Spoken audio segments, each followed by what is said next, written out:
Hello, friend. Welcome to Coffee Chat with Angie. I am so glad that you are here. So today is part of my Reduce Overwhelm series that I am doing once a month. So the first week of every month, you will see a tip on how to reduce overwhelm. So it's not going to be a full life overhaul. No one's got time for that, right? Not a new routine that you have to stick to perfectly. It's just something simple that actually helps.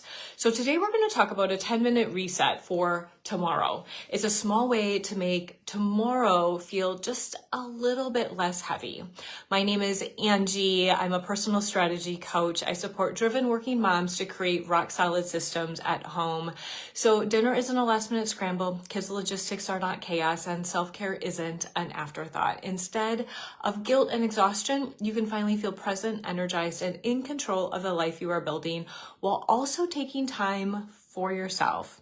If you're joining the live or if you're catching the replay, I'd love to know that you're here, and thank you so much for joining. Just say hi in the comments. Okay, 10-minute reset. It is not about getting everything done. All right. It's just about removing a little bit of friction. Think about how often you wake up already feeling like you're so far behind or so frustrated. You're thinking about what you forgot, thinking about things that you are scrambling to get done super early in the morning, or you're making decisions before your brain is even fully awake to make any decisions. So what this reset is going to do is it's going to help tomorrow start from a calmer place. And that's going to affect your whole entire day. So here's what a 10-minute reset could look like. I want you just to pick one or two of these things that align with you, and know that if you think of something else outside of this, that's great. The purpose, again, is just to make tomorrow feel lighter while only committing a few minutes the night before. So the first thing could be to clear off a surface. Maybe when you wake up, you feel overwhelmed by the clutter and you're thinking, okay, I'm just cleaning off the kitchen counter before I go to bed, or picking up the toys that are strewn all over the floor. Whatever it is, because visual clutter does create mental clutter. And even one clear space can really change how you feel in the morning. When you wake up, like if the kitchen counter being messy just overwhelms you, and that's the first place you go in the morning when you wake up, and it just feels heavy and you're like, oh my gosh, the house is such a mess. But you know, if you walked in and that kitchen counter was cleared off, you would be like, oh, it's so nice to just walk in here and start my coffee. And that would be a place that I would choose. Second thing, prep something. It could be laying clothes out the night before. It could be having snacks or the lunch made for the next day. It could be knowing where your keys, your sunglasses, your purse, anything that you find that you're scrambling for as you're going out the door, making sure that that's in one location where you know where it's going to be the night before. Setting the coffee maker up. Maybe it's having a breakfast all set where you can grab and go, or you can just put it in to heat it up and you're all set. So again, it's not about being necessarily productive. It's just about reducing decisions the next morning. The third thing could be writing down non-negotiables for the next day. Maybe there's two things that you have to accomplish in the next day, and you find typically you get to the end of the day and you're thinking, oh shoot, I really need this to happen. And so you're scrambling to do it last minute before the day ends.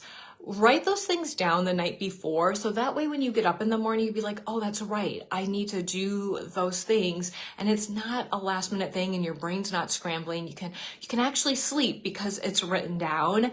And the fourth thing is very similar to that, and it's let's call it like closing mental loop. So if you constantly are thinking of things and you're like, oh shoot, I have to remember to do this. Oh shoot, I have to remember to do that. Put that on a piece of paper so the next morning it's there. You aren't having to remember it overnight. You will sleep better because it's written down, and your brain knows that you don't have to hold on to it because you have a place set for it wherever you wrote it. So again, you're not solving. You're just giving your brain permission to rest. Now, these things work because they're small. It's small and sustainable. When you dive all into big things, they are harder to sustain. You might have the energy to start them, but the follow through is what lacks. So these small things being sustainable are something that you can carry through day after day, month after month, and build on as you go. You're not asking yourself to be more disciplined or to do more. You're just simply saying, you know what, I care enough about myself to make tomorrow feel a little bit easier. Now, this is actually something that I work with a lot with my clients that I coach. We don't tend to add more habits or pile on more things to do. We look at where life feels heavy or chaotic, and then we create simple systems that will actually support them where they are right now. And for some people, it's an evening reset like this. And others, it's mornings or schedules or decision fatigue or mental clutter. It could be a gamut of different things. But coaching with me is really about creating calm on purpose. It's a way that fits your life, not someone else's life or someone else's routine. It's completely tailored to you. So if overwhelm has been creeping in, don't ask yourself, okay, what do I need to add? That just creates even more overwhelm. Instead, ask yourself, what could I gently reset so tomorrow feels lighter?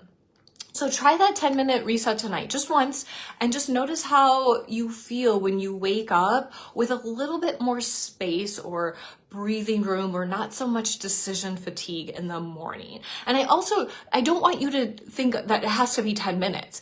It could be whatever time frame. I wouldn't do 30 minutes. That seems more like a job or something you're like having to, clear space for. But if it's 3 minutes, if you are thinking, oh my gosh, Angie, I am always looking for my keys before I leave, or I can never find my sunglasses, that is a great idea. I'm going to put them in a specific spot. And that's all you want to do for your reset tonight. That's not going to take you 10 minutes unless you can't find your keys. Then maybe it will. But it really, if it takes you 1 minute, that's great. You don't have to fill 10 minutes of time for this reset. So if it takes you 1 minute, if it takes you 3 minutes, if it takes you 10 minutes, whatever it is, what is something that you can reset tonight to make your tomorrow feel lighter? Now, if you're finding that this overwhelm keeps coming back, that's often a sign that a little support and strategy could really help you. And I love to walk alongside you and help you create systems that actually bring calm instead of more pressure. Please feel free to reach out if that is you. Thank you so much for joining me for Coffee Chat today. I will see you next time.